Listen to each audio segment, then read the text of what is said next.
নবাবগঞ্জ সরকারি কলেজের অনলাইন ক্লাসে আমার রসায়ন বিভাগের অনার্স তৃতীয় বর্ষের শিক্ষার্থীদের জানাই স্বাগতম। দীর্ঘদিন পরে আমি রসায়ন বিভাগের অনার্সে তোমাদের ক্লাস নেওয়ার সুযোগ পেয়েছি। আসলে বিভিন্ন ব্যস্ততায় তোমাদের সাথে আমার ক্লাস নেওয়ার সদিচ্ছা থাকা সত্ত্বেও আমি নেওয়ার সুযোগ পাইনি বা করতে পারিনি, এই জন্য আমি দুঃখিত আন্তরিকভাবে। আমি আজকে তোমাদের সাথে তোমাদের ভৌত রসায়নের যে পাঠটা আছে সেই পাঠের একটা অধ্যায় আমি আলোচনা করেছিলাম, সম্ভবত ক্লাস হয়েছিল তৃতীয়, এবং অনলাইনেও ক্লাস বোধহয় 2-1টা নিয়েছিলাম কলয়েডের সম্পর্কে, কলয়েডাল স্টেট সম্পর্কে। আর আরেকটা অধ্যায় আমি এবার শুরু করতে যাচ্ছি, সেটা হচ্ছে ভৌত রসায়নের তোমাদের একটা অংশ আছে ফেজ ইকুইলিব্রিয়াম, দশা সাম্যাবস্থা, বাংলা হচ্ছে দশা সাম্যাবস্থা।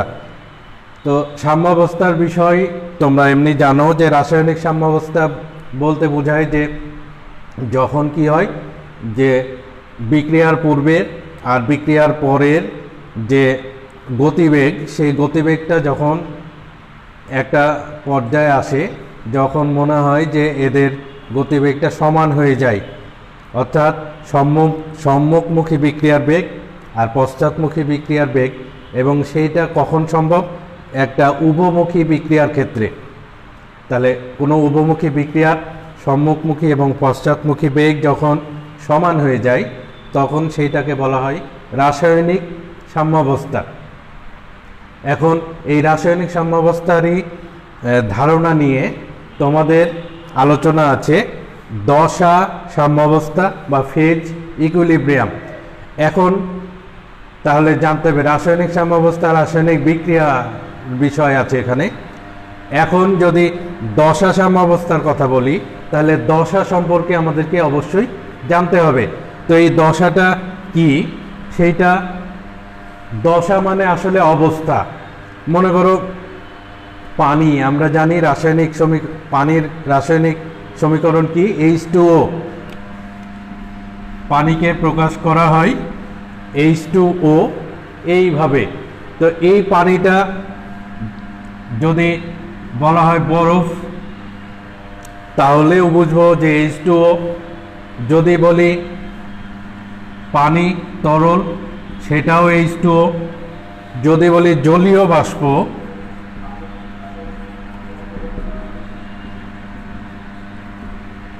সেটাও H2O। তাহলে H2O এর কয়টা দশা, কয়টা অবস্থা হতে পারে?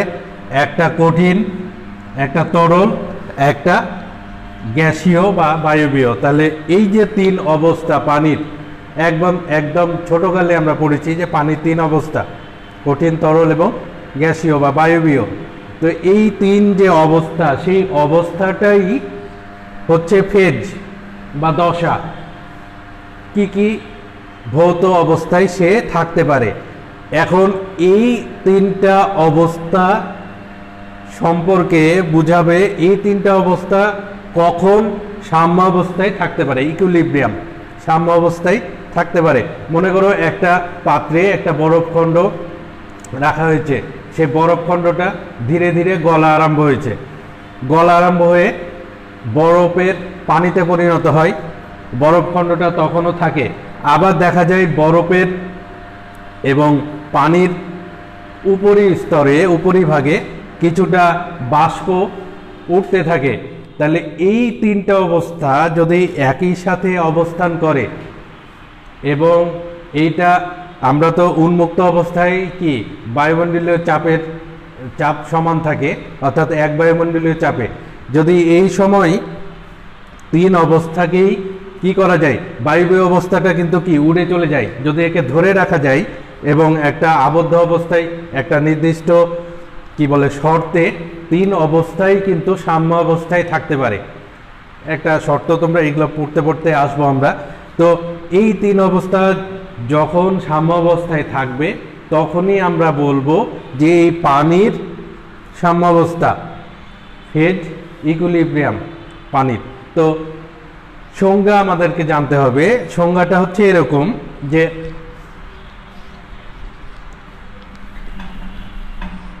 কোন সিস্টেমের, আমি পুরোটা লিখছি, কোন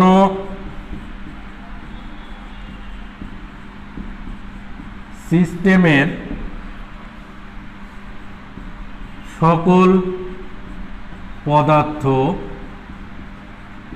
বা বস্তু যদি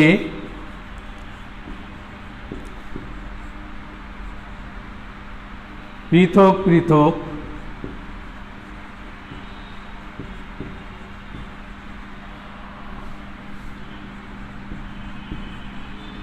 সীমারেখা দ্বারা ভৌতভাবে আলাদা থাকে এবং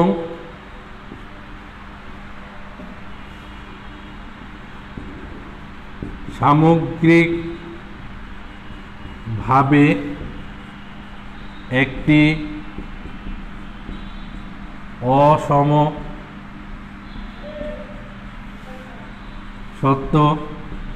অবস্থার সৃষ্টি করে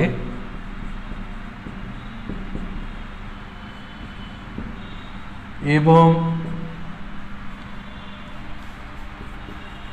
নিজ নিজ ক্ষেত্রে সমসত্ব থাকে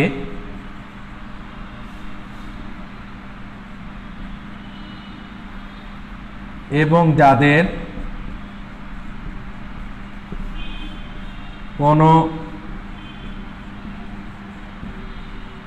ভৌত প্রক্রিয়া দ্বারা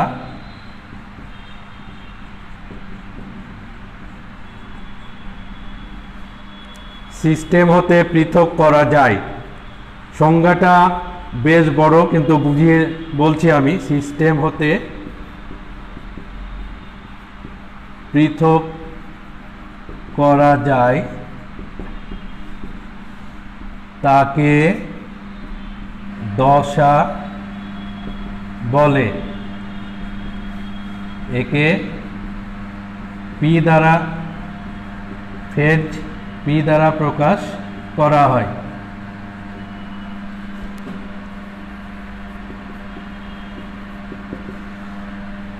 শিক্ষার্থীরা, সংজ্ঞাটা একটু অনেক বড় হয়ে গেছে, এখন বড় সংজ্ঞাটাকেই সংক্ষেপে বোঝার জন্য আমি বলছি যে একটা দশা হচ্ছে এরকম অবস্থা যে একটা সিস্টেম বা প্রক্রিয়া যেখানে কোনো কিছু, কোনো রাসায়নিক প্রক্রিয়া সম্পন্ন হয়, সেই জায়গাটাকে আমরা বলি সিস্টেম বা ধারা। তো ওই সিস্টেমের মধ্যে বা একটা সিস্টেমের মধ্যে কি থাকবে, অনেকগুলো পদার্থ বা যে সকল পদার্থ উপস্থিত থাকে ওই সিস্টেমের মধ্যে, সেই পদার্থগুলি বা সেই বস্তুগুলি, পদার্থ বা বস্তু ভৌত অবস্থা, বস্তুগুলি যদি পৃথক পৃথক সীমারেখা দ্বারা তারা কি থাকে, পৃথক থাকে, আলাদা থাকে, আবদ্ধ থাকে এবং তারা নিজেদের অবস্থাটা কি থাকবে, সমসত্ব, কিন্তু সামগ্রিক অর্থাৎ এই সিস্টেমটা হয়ে যাবে কি, অসমসত্ব। মনে করো বরফ, পানি আর জলীয় বাষ্পের কথাই বলছি, যে তাদের আলাদা আলাদা কি আছে, সীমারেখা আছে। বরফের একটা নির্দিষ্ট আয়তন আছে, পানি একটা নির্দিষ্ট আয়তনে আছে, জলীয় বাষ্পটা যদি আবদ্ধ থাকে, বলেছি যে আবদ্ধ করে রাখতে পারলে জলীয় বাষ্পটাও একটা সীমারেখা দ্বারা আবদ্ধ থাকবে। এই তিনটা অবস্থা যদি একই সাথে থাকে এবং তাদের অবস্থাটা হবে কি, নিজ নিজ অবস্থাটা সমসত্ব, কিন্তু সামগ্রিক অবস্থাটা, সিস্টেমটা হবে অসমসত্ব। এবং এদেরকে কি করা যেতে পারে, কোনো ভৌত প্রক্রিয়া দ্বারা পৃথক করা যেতে পারে।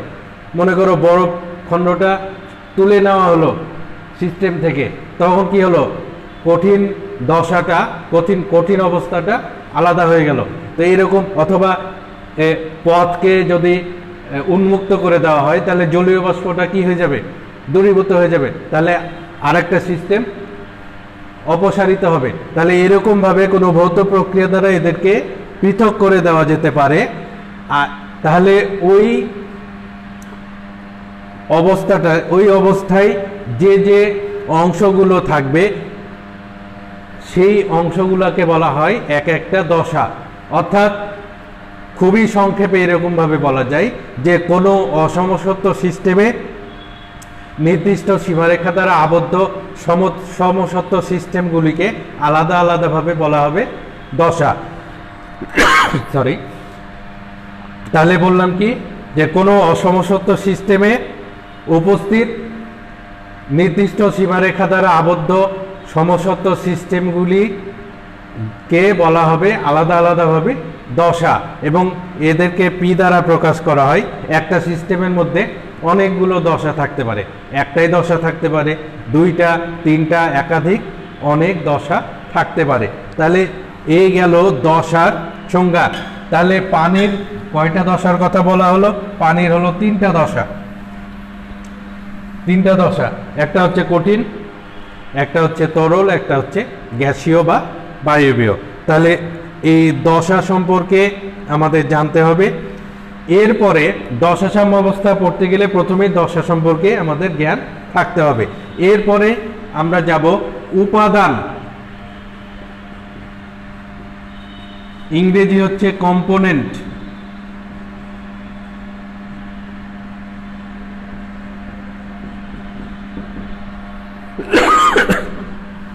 কম্পোনেন্ট বা উপাদান। এখন এই যে একটা সিস্টেমের মধ্যে বিভিন্ন দশা আছে, এই দশাগুলিকে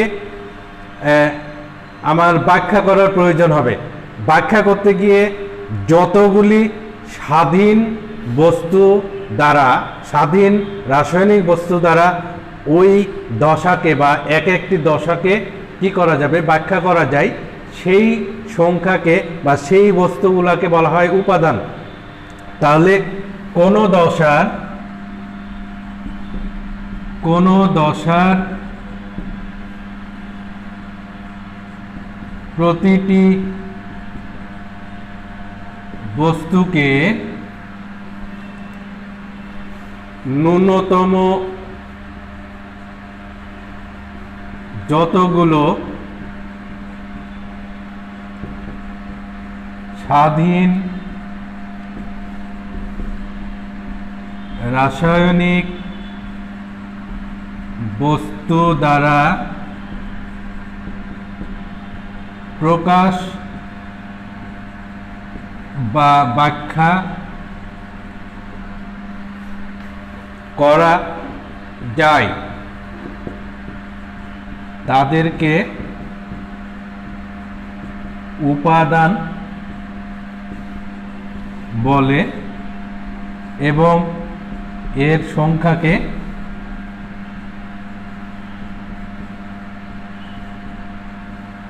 উপাদান সংখ্যা বলে।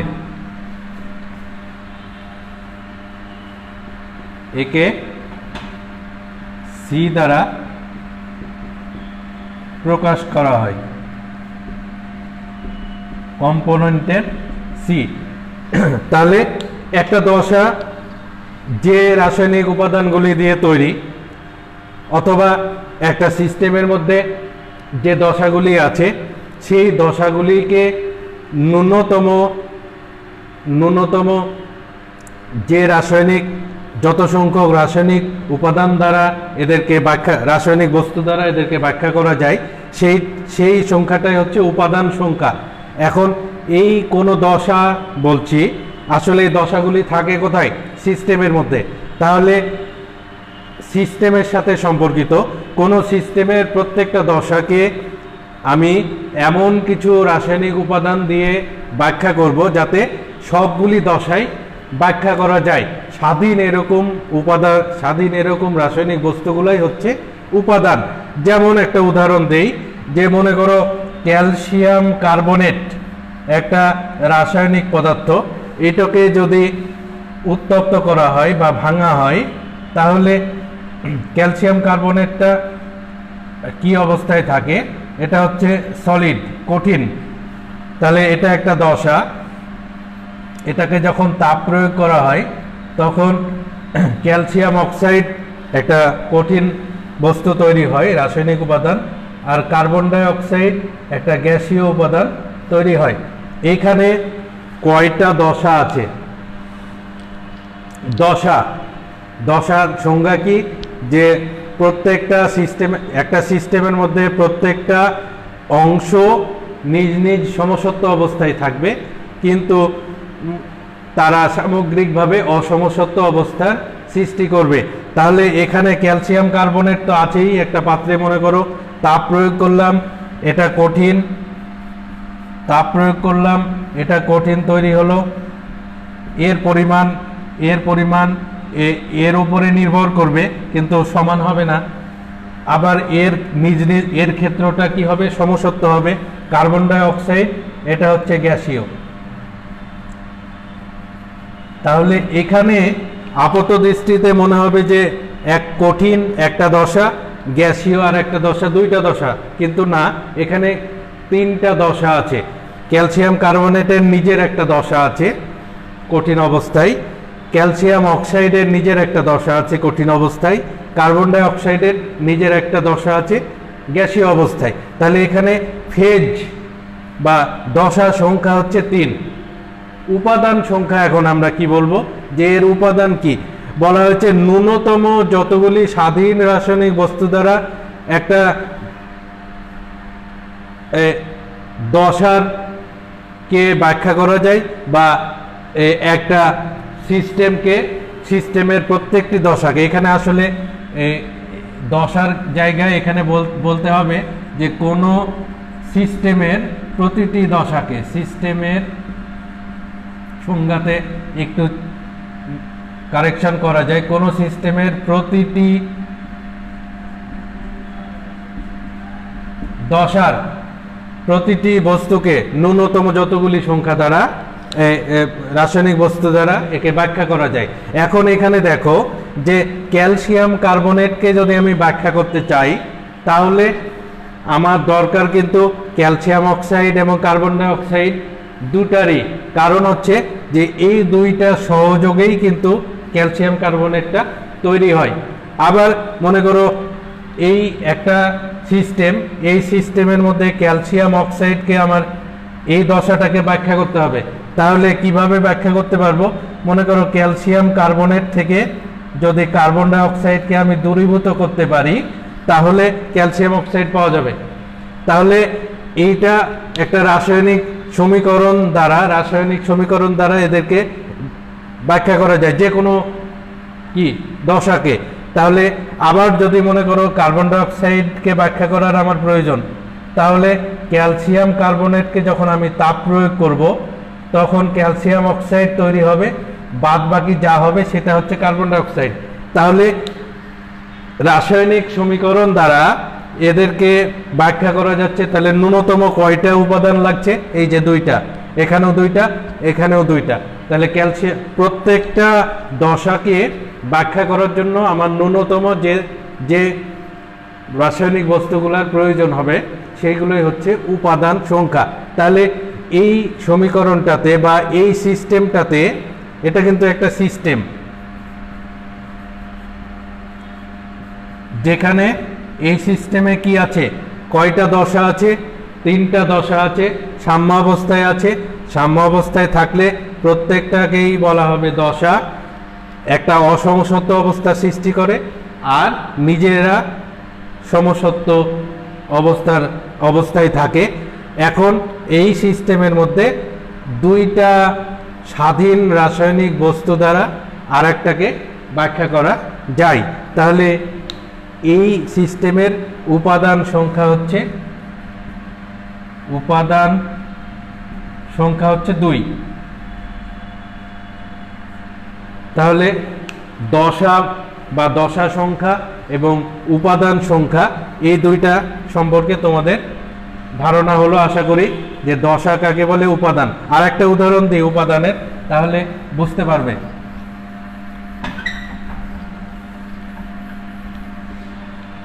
মনে করো অ্যামোনিয়াম ক্লোরাইড একটা কঠিন দশায় আছে, এখান থেকে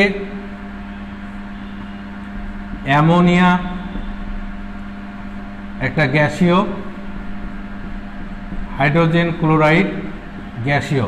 এখানে দশা কয়টা আছে? দশা কিন্তু ভালো করে খেয়াল করো, এটা হচ্ছে কঠিন দশা, এই দুইটা কিন্তু গ্যাসীয় অবস্থায় আছে, গ্যাসীয় অবস্থায় আছে।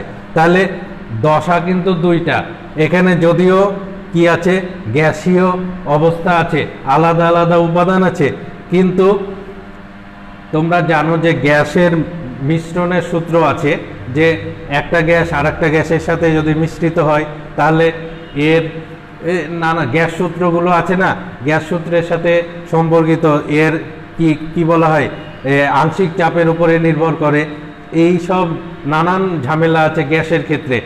কঠিন বা তরল তো আলাদা আলাদা কি থাকে, একটা আয়তন দ্বারা তাদের পৃথক থাকে, কিন্তু গ্যাসীয় অবস্থা যখন দুইটা গ্যাসীয় একসাথে মিশ্রিত হয়ে যায়, কে কার উপরে চাপ প্রয়োগ করলো, কে কম চাপ প্রয়োগ করলো, এইভাবে মিশ্রিত অবস্থায় সৃষ্টি হলে এই দশাটা একটাই দশা হয়ে যায়, গ্যাসীয় দশা। এখানে দেখো সমমোলার, এখানেও এক মোল, এখানেও এক মোল, সমমোলার উপাদান দিয়ে এখানে কিন্তু এটাও সমমোল, এক মোল তৈরি হয়েছে উপাদান। এখন অ্যামোনিয়াম ক্লোরাইডকে ব্যাখ্যা করার জন্য অ্যামোনিয়া এবং HCl এর প্রয়োজন। এখানে আপাত দৃষ্টিতে মনে হবে যে দুইটা উপাদানের দরকার, কিন্তু অ্যামোনিয়াম ক্লোরাইডকে ভাঙলে মানে এই দুইটা উপাদান কিন্তু এর মধ্যে আছে, অ্যামোনিয়াম ক্লোরাইডের মধ্যেই আছে, অ্যামোনিয়া আর HCl এরা ইন্টারঅ্যাকশন করে, অথবা তোমার ওই যে এদের মধ্যে যে বন্ধন আছে, সন্নিবেশ বন্ধন তৈরি হয় অ্যামোনিয়ার সাথে। এই HCl যখন একসাথে থাকে, এই অ্যামোনিয়া আর HCl যখন একসাথে হয়, তখন কি হয়, এর যে মুক্ত জোড় ইলেকট্রন থাকে সেইটা কি প্রোটন গ্রহণ করে দিয়ে অ্যামোনিয়াম হয়, আর ক্লোরাইড আয়ন তৈরি হয়, এটা আবার এটা যুক্ত হয়ে যায়। অর্থাৎ কি, অ্যামোনিয়াম ক্লোরাইড এই উপাদানটাই যদি আমি ব্যাখ্যা করি, এই একটা উপাদান দিয়েই কিন্তু এই দুইটাকে ব্যাখ্যা করা যাবে। এর মধ্যেই এই দুইটা আছে, আবার এই দুইটা একত্রিত হয়ে ইন্টারঅ্যাকশন হয়ে এটা তৈরি হবে। অর্থাৎ এখানে স্বাধীন একটা রাসায়নিক বস্তুই হচ্ছে একমাত্র অ্যামোনিয়াম ক্লোরাইড, অর্থাৎ উপাদান সংখ্যা হচ্ছে 1।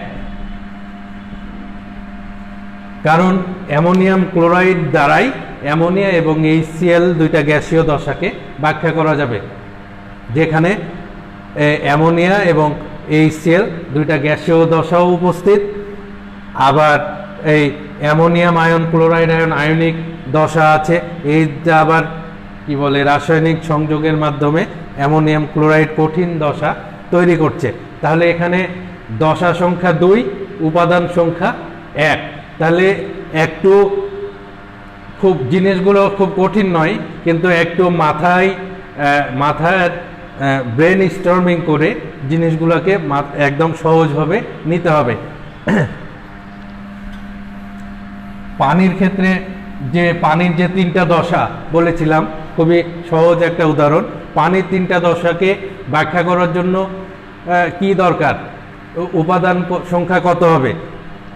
শুধুমাত্র H2O। এই H2O দ্বারা বরফকেও ব্যাখ্যা করা যাবে কঠিন দশা, পানিকেও ব্যাখ্যা করা যাবে তরল দশা, এবং বায়বীয় বা জলীয় অবস্থা, জলীয় বাষ্প, সেটাকেও এই H2O রাসায়নিক পদার্থ দ্বারা ব্যাখ্যা করা যাবে। তাহলে পানির দশা 3টা, উপাদান হচ্ছে 1টা। তাহলে দশা সংখ্যা উপাদান সংখ্যা সম্পর্কে ব্যাখ্যা হলো।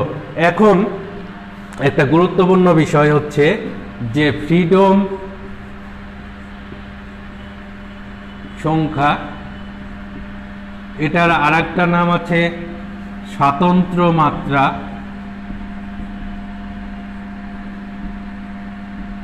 ইংরেজি বলা হয় degree of freedom. Degree of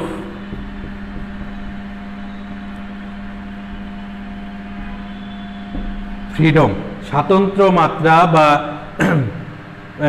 degree of freedom একটা সংখ্যা, এটাকে এফ দ্বারা প্রকাশ করা হয়, ক্যাপিটাল এফ। এই ডিগ্রি অফ ফ্রিডম হচ্ছে যে মনে করো একটা সিস্টেমের মধ্যে অনেক যে সকল দশাগুলি আছে সেগুলো যে উপাদান দিয়ে তৈরি, সেই উপাদানগুলির ভৌত অবস্থা ব্যাখ্যা করার জন্য কিছু চলরাশির প্রয়োজন। যেমন মনে করো চাপ, আমরা রসায়নে খুবই পরিচিত চাপ, তাপমাত্রা, ঘনমাত্রা বা সংযুক্তি। এই ঘনমাত্রার এখান থেকে আয়তন সম্পর্কিত, চাপ তাপমাত্রা আয়তন, অথবা চাপ তাপমাত্রা ঘনমাত্রা, বা এই সংযুক্তি কি কি শতকরা হারে এটা সংযুক্ত আছে বা উপাদানগুলি কিভাবে সংযুক্ত আছে, এইগুলো হচ্ছে চলরাশি। এগুলোর পরিবর্তনের দ্বারাই কিন্তু এক দশা আর এক দশার মধ্যে অন্তর্নিহিত হয়ে যায়, অথবা একটা দশা সিস্টেম থেকে বিলুপ্ত হয়ে যেতে পারে, একটা দশা আবার মানে একাধিক দশা একটা দশাতে পরিণত হতে পারে, অথবা একটা দশা সিস্টেম থেকে কি বিলুপ্ত হয়ে যেতে পারে। এইটা ব্যাখ্যা করার জন্য ন্যূনতম যে যত সংখ্যক চলরাশির প্রয়োজন, যত সংখ্যক চলরাশির প্রয়োজন সেইটাকে বলা হয় ফ্রিডম। মানে ন্যূনতম না, সর্বোচ্চ এটা হবে যে একটা সিস্টেমের প্রত্যেকটা দশাকে, এটার সংজ্ঞা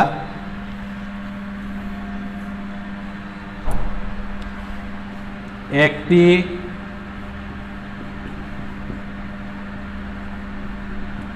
সিস্টেমের সাম্যাবস্থায়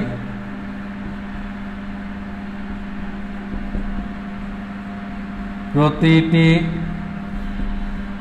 দশাকে সম্পূর্ণরূপে ব্যাখ্যা করার জন্য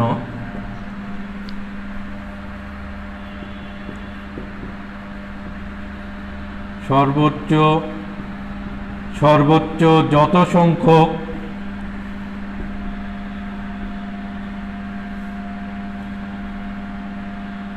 অপেক্ষক পরিবর্তনশীল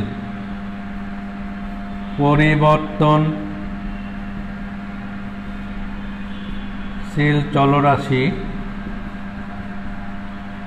বা অপেক্ষকের প্রয়োজন।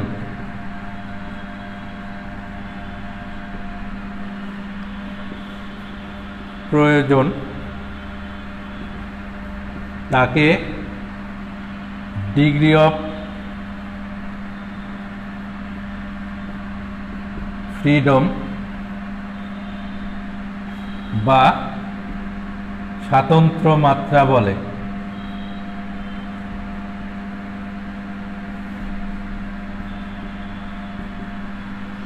স্বাতন্ত্র মাত্রা খুবই গুরুত্বপূর্ণ আমাদের দশা সাম্যাবস্থা ব্যাখ্যা করার জন্য। একে বলেছি আগেই ক্যাপিটাল এফ দ্বারা প্রকাশ করা হয়।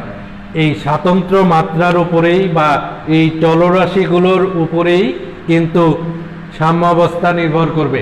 যে একটা সিস্টেম সাম্যাবস্থায় রাখতে গেলে, সাম্যাবস্থা বলতে যেখানে সিস্টেমের প্রতিটি ফেজ বা প্রতিটি দশাই উপস্থিত থাকবে, এরকম সময়ে প্রয়োজন হতে পারে কি, ওই যে চাপ, তাপমাত্রা আর ঘনমাত্রা। তাহলে এই তিনটার যে কোনো একটা বা দুইটা প্রয়োজন হতে পারে, যে কম অথবা বেশি পরিবর্তন করার প্রয়োজন হতে পারে। যে তিনটাকেই আমি যখন বা প্রত্যেকটা দশাকে যদি আমি কোথায় রাখতে চাই, সিস্টেমে রাখতে চাই, তাহলে সেটাই হচ্ছে ডিগ্রি অফ ফ্রিডম। তো এই ডিগ্রি অফ ফ্রিডমকে এফ দ্বারা প্রকাশ করা হয়। এবং এই যে তিনটা বিষয় তোমাদের আলোচনা করলাম, একটা হচ্ছে দশা, বা দশা সংখ্যা, এটা পি দ্বারা প্রকাশ করা হয়। উপাদান বা উপাদান সংখ্যা, এটা সি দ্বারা প্রকাশ করা হয়। আর শেষে আমরা দেখলাম স্বাতন্ত্র্য মাত্রা, ডিগ্রি অফ ফ্রিডম, এটাকে ক্যাপিটাল এফ দ্বারা প্রকাশ করা হয়। এই তিনটা রাশি দ্বারা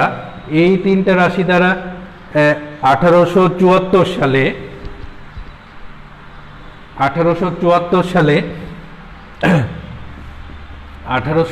সালে বিজ্ঞানী গিবস,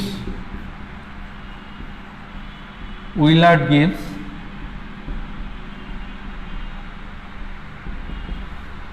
গিবস একটা সূত্র প্রদান করেন। এই সূত্রটাকে বলা হয় দশা সূত্র। তাহলে দশা সূত্র বলছে এরকম যে একটা সিস্টেমের সবগুলি উপাদানকে যদি কি করা হয়, উপস্থিত রাখা হয়, বা একটি সিস্টেমের প্রতিটি দশাকে যদি সাম্যাবস্থায় রাখা হয়, তাহলে এই সাম্যাবস্থায় কি হবে, এর স্বাতন্ত্র মাত্রা হবে উপাদান। একটা সমীকরণ বলছে যে এই সূত্রটা হচ্ছে এরকম, যদি কোনো সিস্টেমের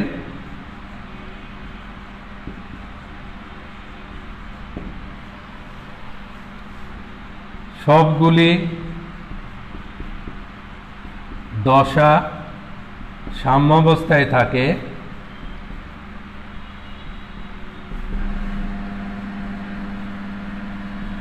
তাহলে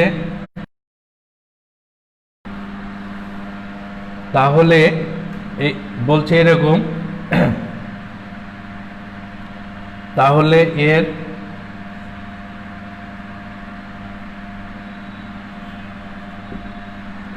এর দশা সংখ্যা ও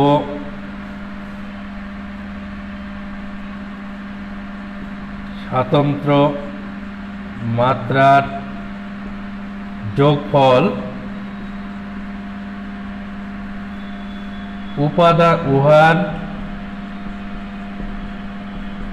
উপাদান সংখ্যা অপেক্ষা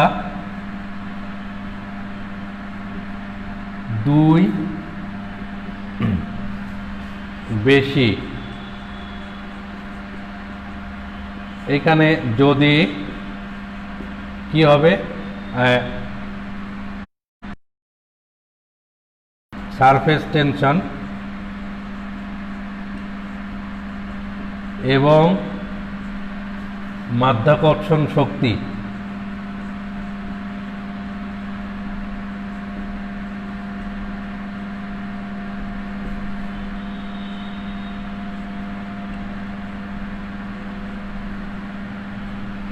যদি সারফেস টেনশন বা পৃষ্ঠতল টান এবং মাধ্যাকর্ষণ শক্তির প্রভাব না থাকে, অর্থাৎ প্রভাব মুক্ত থাকে, তাহলে এই বিজ্ঞানী গিবস বলছেন যে কোনো সিস্টেমের সবগুলি দশা সাম্যাবস্থায় থাকলে তার কি দশা সংখ্যা এবং স্বাতন্ত্র্য মাত্রার যোগফল তার উপাদান সংখ্যা অপেক্ষা 2 বেশি হবে।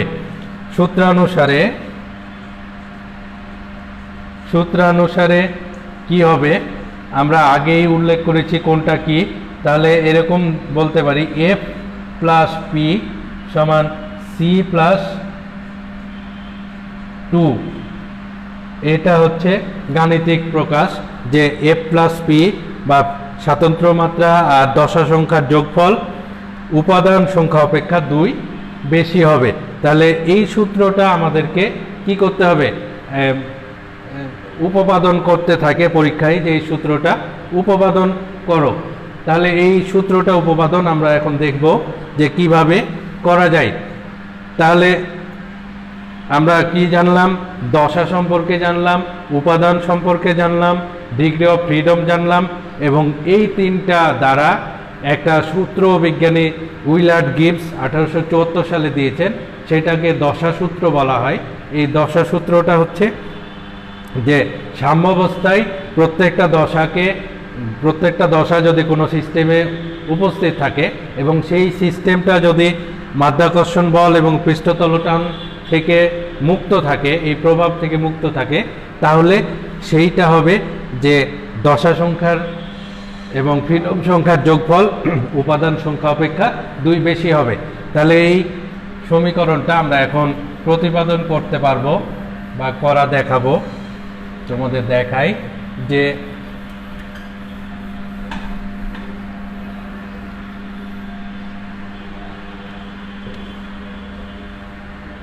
সূত্রের প্রতিপাদন।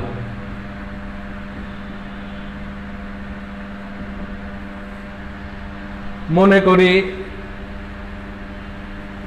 করি কোনো সিস্টেমে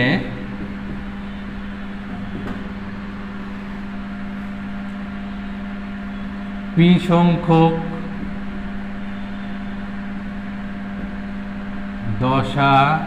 দশা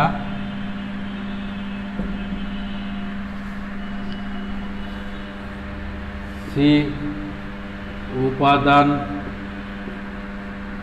সহ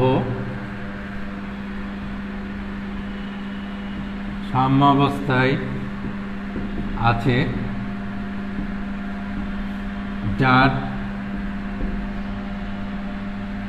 স্বতন্ত্র মাত্রা বা পরিবর্তনশীল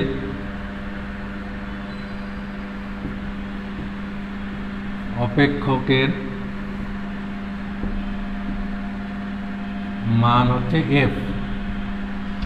এরা যদি সি উপাদান বিশিষ্ট এবং পি দশা বিশিষ্ট একটা সিস্টেম যদি সাম্যাবস্থায় থাকে, তাহলে তার স্বাতন্ত্র্য মাত্রা বা ডিগ্রি অফ ফ্রিডম যদি এফ হয়, তাহলে এই সিস্টেমের প্রতিটি দশা এই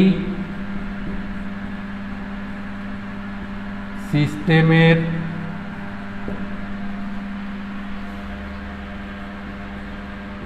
প্রতিটি দশাকে C-1 মানে উপাদান সংখ্যা অপেক্ষায় 1 কম এত সংখ্যক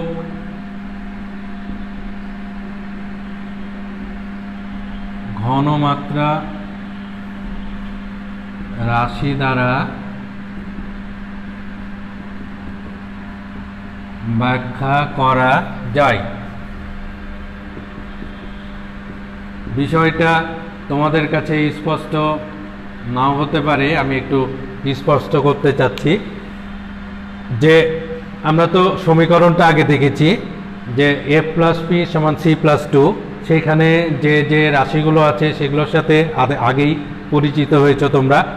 এখন সি হচ্ছে উপাদান সংখ্যা অপেক্ষা 1 কম এরকম একটা সংখ্যক ঘনমাত্রা পদ দ্বারা একটা সিস্টেমের একটা দশা বা প্রতিটি দশাকে ব্যাখ্যা করা যায়। অর্থাৎ একটি দশার মধ্যে যে কি বলে উপাদানগুলি আছে, সেই উপাদান সংখ্যা অপেক্ষা 1 কম সংখ্যক ঘনমাত্রা পদ, মানে আমাদের কতগুলি চলরাশির কথা বললাম? ন্যূনতম 3টার কথা বলেছি, যে চাপ, তাপমাত্রা এবং ঘনমাত্রা বা সংযুক্তি। তো ঘনমাত্রা ওইরকম একটা রাশি যেটা পরিবর্তনশীল রাশি। তো C-1 এরকম ঘনমাত্রা রাশি দ্বারা একটা দশাকে ব্যাখ্যা করা যায়। এখন একটা সিস্টেমে বলেছি পি সংখ্যক দশা আছে, সিস্টেমটিতে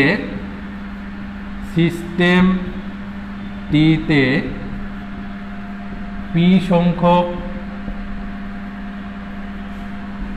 দশা আছে, তাহলে পি সংখ্যক সুতরাং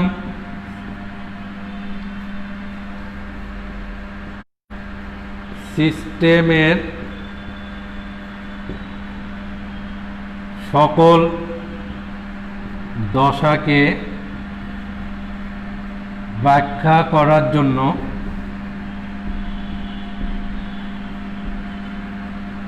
জন্য কি P into C minus one ঘনমাত্রা পদ প্রয়োজন, ঘনমাত্রা রাশি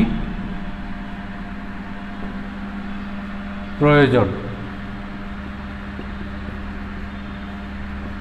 বোঝা গেল একটার জন্য, একটা দশার জন্য সি মাইনাস ওয়ান ঘনমাত্রা রাশি, তাহলে পি দশার জন্য সাধারণ হিসাব। কিন্তু ঘনমাত্রা ছাড়াও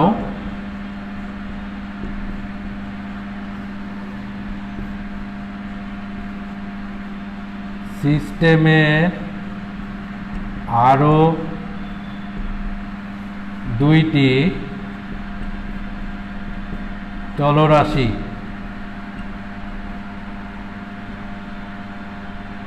যেমন বা যথা চাপ ও তাপমাত্রা আছে। সুতরাং কি হবে, এই সিস্টেমটার মোট অপেক্ষকের পরিমাণ কত, সিস্টেমটির জন্য মোট অপেক্ষক প্রয়োজন কত হবে, তাহলে দুইটা বেশি আছে, তাহলে P into C minus one ছিল পুরো দশার জন্য, তার সাথে দুই বেশি। তাহলে এইটা একটা সিস্টেমে যদি সি উপাদান থাকে আর পি সংখ্যক দশা থাকে, তাহলে তাদের ঘনমাত্রা রাশি, শুধুমাত্র ঘনমাত্রা রাশি প্রয়োজন ছিল P into C minus one. এটার সাথে আরও দুইটা রাশি থাকে, পরিবর্তনশীল রাশি, চাপ এবং তাপমাত্রা, এই জন্য তার থেকে আরও দুইটা বেশি। আবার এটুকু থাকলো। আবার দেখা যায়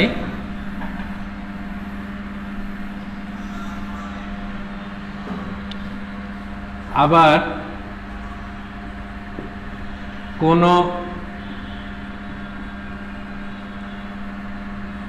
সিস্টেমের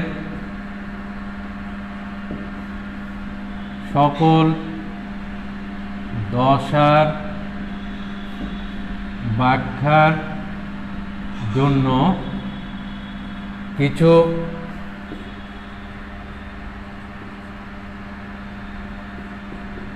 এগুলো কিন্তু স্বাধীন চলরাশি, এটা যেগুলো চলরাশির কথা বলা হয়েছে স্বাধীন কিছু। এবার নির্ভরশীল চলরাশি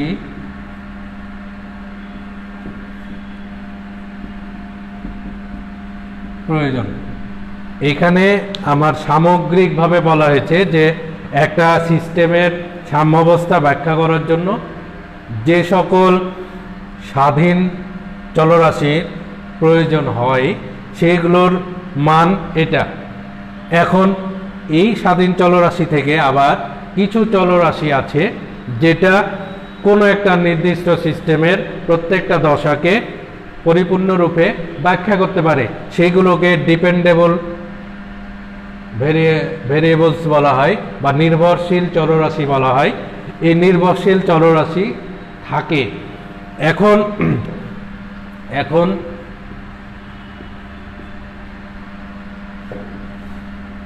সি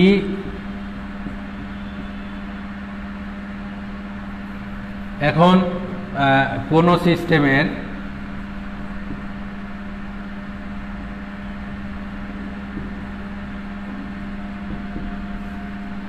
প্রতিটি উপাদানকে বর্ণনা করার জন্য p-1 নির্ভরশীল এত সংখ্যক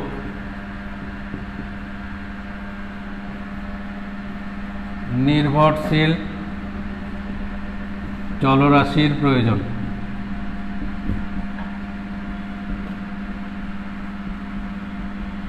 এখানেও দেখো যে একটা উপাদানকে ব্যাখ্যা করার জন্য দশা সংখ্যা অপেক্ষা এক কম এরকম নির্ভরশীল চলরাশির প্রয়োজন হয়, বা ঘনমাত্রা, মনে করো নির্ভরশীল চলরাশি যদি ঘনমাত্রা হয় তাহলে ঘনমাত্রা প্রয়োজন হবে, তো অথবা চাপ হতে পারে, তাপমাত্রা হতে পারে, যে কোনো, তাহলে নির্ভরশীল চলরাশির প্রয়োজন। সিস্টেমে সি সংখ্যক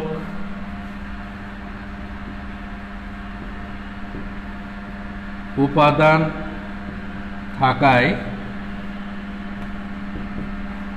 নির্ভরশীল চলরাশির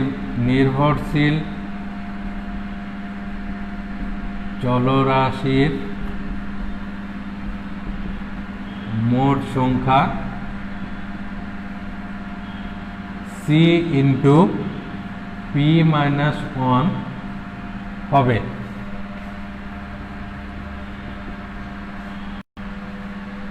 ফ্রিডম সংখ্যা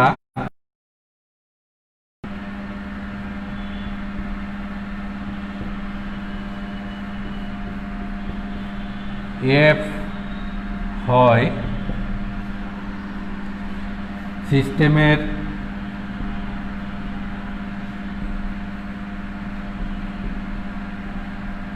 সর্বমোট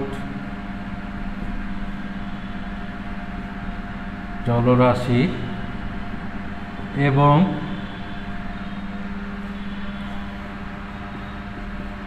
ওই সিস্টেমের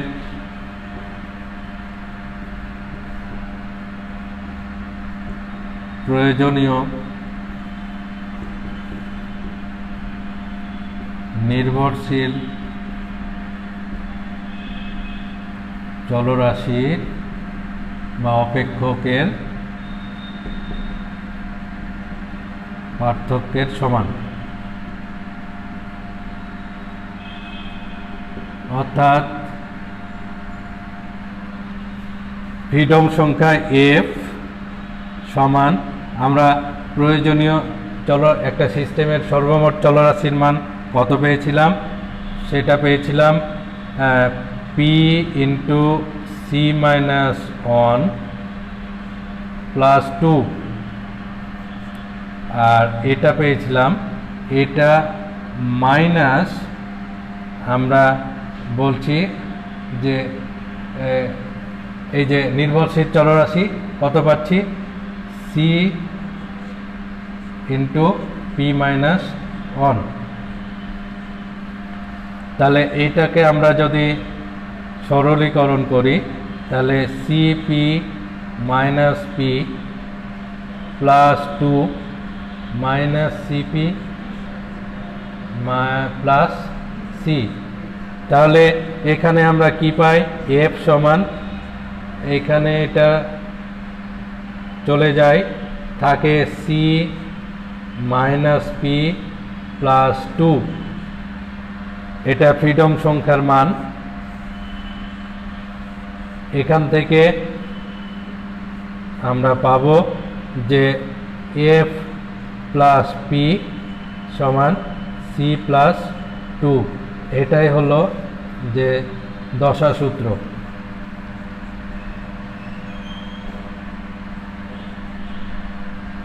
শিক্ষার্থীরা, এতক্ষণ বোর্ডেই ছিলাম আমি, তোমাদের লেখাগুলো দেখেছো নিশ্চয় যে আমি কোথা থেকে কিভাবে এটাকে উপপাদন করলাম।